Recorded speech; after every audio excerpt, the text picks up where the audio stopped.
Good morning, my dear brothers and sisters.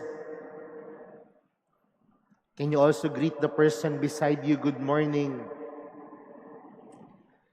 On behalf of our Rector, Monsignor Rolly de la Cruz, our Vice Rector, Father Viel Bautista, I wish to welcome you to our Mother Church, to the Manila Cathedral.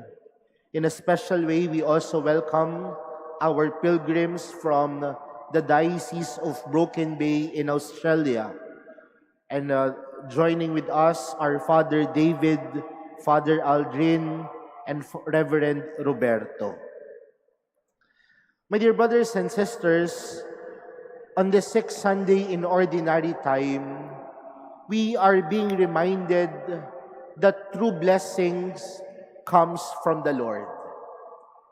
Ang totoong pagpapala nagmumula sa Diyos.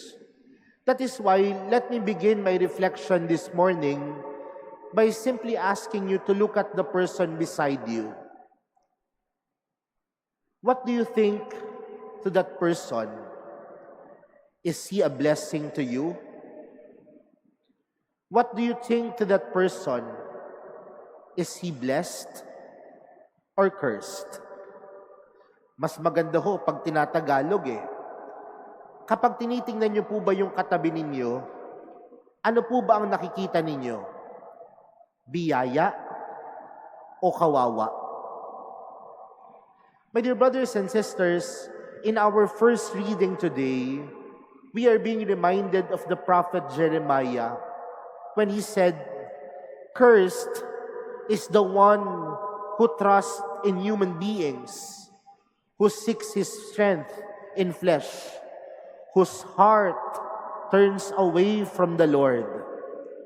But blessed is the one who trusts in the Lord, whose hope is in the Lord."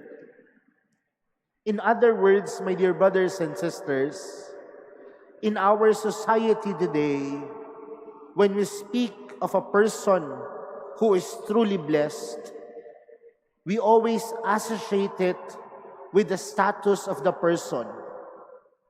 Kapag meron tayong isang taong kilala nating matagumpay, some of us would not even say to that person, "You are successful." But most of us, when you see that person is so successful, we greet that person, "You are so blessed." Because we always associate the blessings that we receive in life as a success. Kaya nga minsan, ang tingin natin sa pagpapala ay isa lamang tagumpay. Kapag ikaw, maganda ang iyong buhay, pinagpala ka. Kapag ikaw ay may magandang ari-arian, magandang bahay, magandang kotse, pinagpala ka. But my dear brothers and sisters, today we are being reminded that every one of us can truly be blessed if we have Jesus in our life.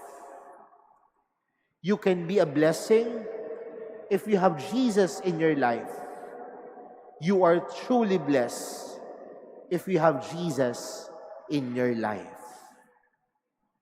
That is why you notice that in the gospel that we read for today, Jesus is telling us about the Beatitudes. But in the Gospel of St. Luke, we notice that there are 4 blessings that Jesus wanted to emphasize. And these are blessings that the world would not see as a blessing. Sino ba ang pinagpala kapag ikaw ay mahirap, kapag ikaw ay nagugutom, kapag ikaw ay inuusig? Sino ba ang tinuturing na papagpala? Sa mundo natin ngayon, ang mga pinagpala, yung makapangyarihan, yung maraming ari-arian, yung mapera, yan ang pinagpala. But my dear brothers and sisters, in the eyes of God, in the eyes of our faith, true blessing is not what the world asks us to do. But true blessing is to always have Jesus in your life. I hope, my dear brothers and sisters, if there's one thing that I want you to realize today as you attend this Holy Eucharist, always remember that you are blessed. You are blessed not only because you are successful. You are blessed not only because you have everything in the world, but you are blessed because you have Jesus. You are blessed because you have Jesus. Second, my dear brothers and sisters, to have Jesus in our life reminds us of another thing. And what is that? To be blessed is always to trust in the Lord. It is not only enough for us to say, I have Jesus. But it is always a reminder and a calling for each and every one of us that to have Jesus is always to trust in the Lord. You know, when I was still a young priest, I had this experience of mine that I usually tell my parishioners. Sabi ko, minsan, may nag-imbita po sa akin mag-bless ng isang bahay. At nung nakita niya po ako, sabi niya sa akin, Father, pwede po bang magpa-bless ng bahay ng baboy? Can you bless the house of a pig? Sabi ko, bahay ng baboy, i-blessed. But I joined that man. But when we went to that house of pig, he said to me, Father, ito po ang bahay ng baboy. And I said to that man, hindi naman po bahay ng baboy yan, bahay niyo po yan. And you know when he said to me, what he said to me,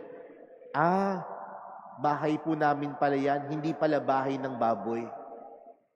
And you know when I entered that home, there were people sleeping, around 8 people sleeping. Kaya sabi ko sa kanya, ilan po kayong nakatira dito? Sabi sa akin, Father, 16 po. 16? Sabi ko, paano nangyari yun? Sa maliit na space, 16 ang nakatira. And you know what the man said? Shifting po. Iba ang natutulog sa umaga, iba ang natutulog sa gabi. And you know, right after the blessing, I was about to go back to my parish. And the man opened a little cabinet and took out a bottle, a mineral water bottle full of coins. Sabi niya sa akin, Father, ito po. Sabi ko sa kanila, wag na, itabi niyo na lang po yan. Alam niyo po, sabi sa akin ng lalaki, Father, hindi po yan sa'yo. Ipangtulong po ninyo. Sabi ko sa sarili ko, huwag ka kasing assuming.